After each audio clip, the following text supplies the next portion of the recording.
Flashback. What's up, BW family? It's Mia and Kia. It's Mia by herself, and today we're going to be reacting to how beef is made.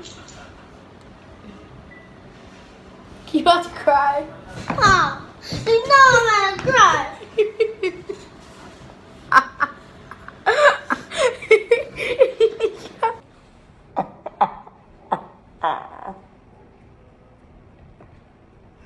I'm funny. Stop hitting me. What's up, BW family? It's Mia.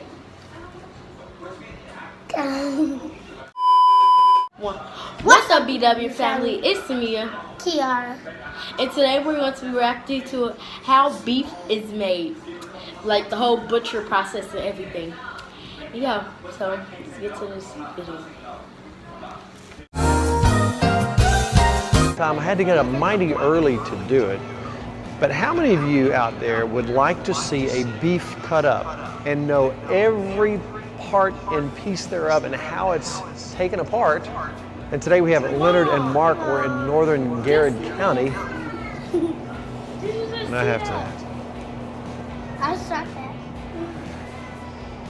How do I look? Looking good. You like it? Behind door number 1, we have. Ta-da! Boy, I wish I was taking that home with me today.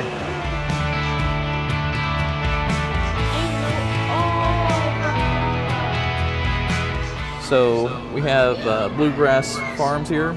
That's the BFW. We have an individual lot number which is assigned to each animal. And this is the first side of 2 sides of this beef. So this is our variety of meats. We have a tongue, kidneys, oxtail, heart, and liver. Mark has written down all of our information. We take temperatures to monitor the temperature of the carcass to make sure we're meeting USDA requirements. Right. What happens during the aging process? What do you want to happen during the aging? So what we want to happen during the aging process is let Mother Nature take its place and break down the muscles and the meat and the fat and allow it to be a more tender, tasteful meat for us. So Mark just took off the soot off the beef. You notice that it's still got the kidneys attached, and the soot is to protect the tenderloin in the back here. You actually use this a lot when you go to your stores and buy bird feed. People have recipes for lard and other. So now Mark is taking off the secondary skirt. He's just lining out where he's going to pull it off, and it just pulls right out as he marks it there.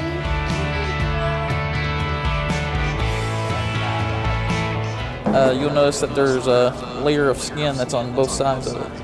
And Mark's going to pull those off so it makes a nice tender piece of meat that you can make fajita meat out of, stir fry. And that's what it looks like after the skin's removed and ready to go on your dinner plate. Actually, I'd never ate tongue before working here, but it's actually a very tender piece of meat once you boil it down and skin it out and slice it up. What Mark's doing here is he's going to count up 5 ribs and cut across, and then he's going to cut up another 7 ribs and cut across, and that's the way we can separate the chuck from the rib and the rib from the loin. So Mark's now going to take our brisket saw, and he's going to cut that ribeye down and cut the chuck off so we can lay it on the table.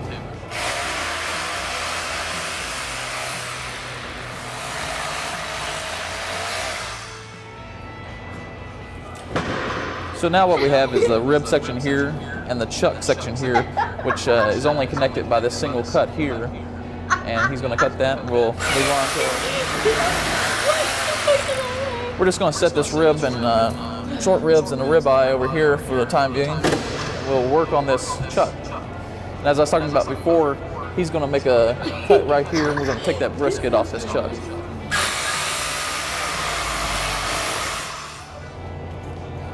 So this is what the brisket looks like prior to taking the bone out. And you see it's got a nice layer of fat, which makes it good for smoking and barbecuing. And Brisket is in right now. it is.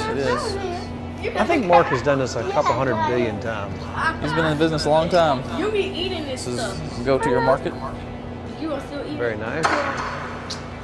Now what we're going to do, we're going to flip this chuck upside down here. And when you're looking at it, there's a blade bone that runs down the middle here.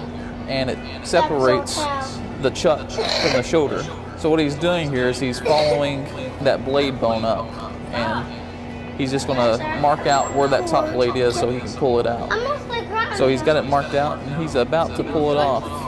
Yes. So this is the top blade here, and if you was to separate this out, this is where your flat iron steaks would come from. Blood, top blood. So he's going to run down the other side of the blade bone now, and that would be where the mock tender is.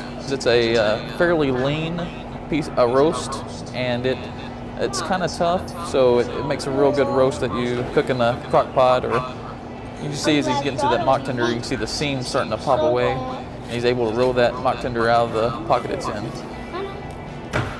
Now, how is this marketed? How is that sold if you buy that piece of meat? It'd be sold as it's a great 2 to 3 pound roast for a family to 2 to 4. So now Mark is cutting into the shoulder roast here. This is a great boneless roast here. You see the seams. All the beef cuts have seams in them, and that's where we try to stay away from marking the meat and scoring the meat so it's not usable. So we have the shoulder collard here, and it's really good for a lot of practical uses. It's a nice big roast, has some fat in it for if you want to smoke it. So it's a beautiful roast. What we have left is the shank, which he's going to be able to take off here, and then the chuck roe. He's popping the bone away from the shank and the top blade here.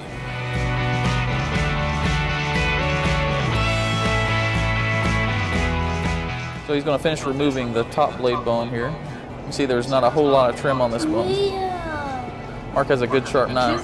That's what I was just thinking.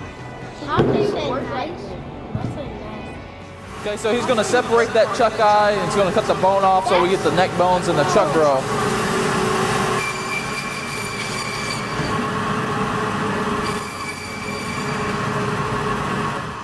So what we have here is 2 pieces left of the chuck, of that chuck roe.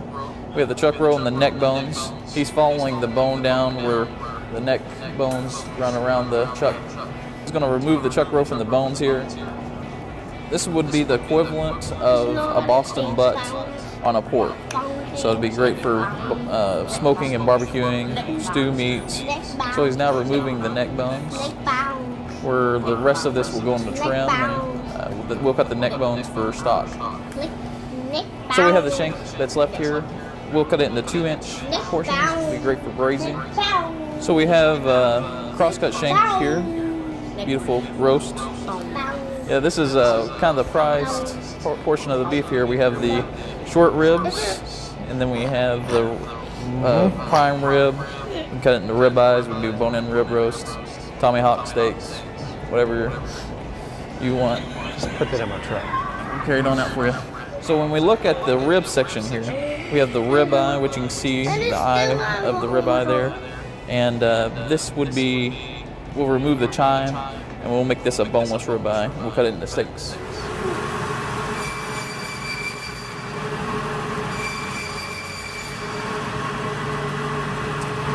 So he's cutting the short ribs right now. We're cutting them into 4-inch pieces.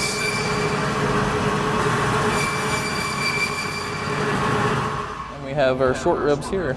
Mark's going to cut these between the bones to make nice portions for restaurants and retail buyers so that they can sell them. And, it's another great braising meat. Well, we have their prime rib here. So Mark has removed the chine bone off of the ribeye here, and he's going to take the bones out, take the back ribs out. We're going to make this into a boneless roast. Again, you see the seams that he's pulling off there. So we got the nice fat cap on the back of the ribeye here. Now he's going to remove the tendon and the back ribs. So now we're left with just the tendon left in the ribeye there, which he's removing, and we got our back ribs ready for the grill. So we're ready to cut it into 1-inch steaks now. I'm impressed. So if we lay these out, you get some beautiful ribeyes. Really some pretty steaks. Beautiful.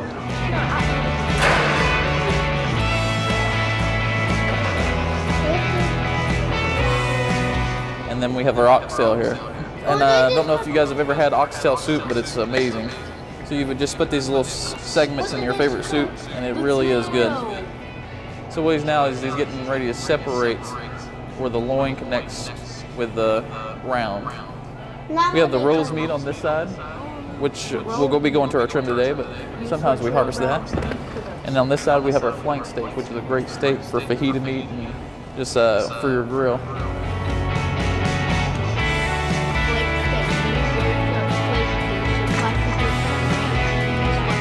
That's what the cut looks like once it's ready to go to the grill. Mark's going to lay it on the table now. So Mark has the round and the loin left here. He's going to separate them, and we're going to separate this round out into different muscles and have the top sirloin steaks. So if you take a look at the inside of this loin here, you can see the tenderloin that we're going to be removing. And that was where the soot was protecting it earlier. So we'll be taking this out and making fillets out of it. Mark's going to remove the silver skin on it, and he's going to clean it up. So if someone was wanting to buy a whole tenderloin, this is what should be buying. So you can see we have some beautiful medallions here. So Mark now is going to remove his top sirloin. This can be used for roast, but today we're going to be cutting it into steaks. So this would be your top sirloin roast if you was going to leave it whole. But we're going to be cutting it to 1-inch steaks today. So this is our top sirloin steak. This would actually be one of my favorite steaks on the beef. A lot of times you don't have the sinew that you do in the ribeye. You can eat the whole steak. Cost is cheaper. So what he's cutting out now is the tri-tip roast off the sirloin. And it's one of those great 2 to 3 pound roasts that come off the beef. So if you look at the loin here, you can see it looks a lot like a T-bone.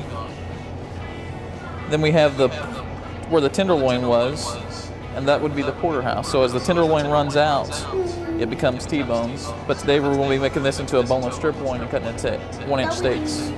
Yeah, so he's removed the T-bone portion from the loin, and so now we have a boneless strip loin. And he's going to be cutting these into 1-inch steaks.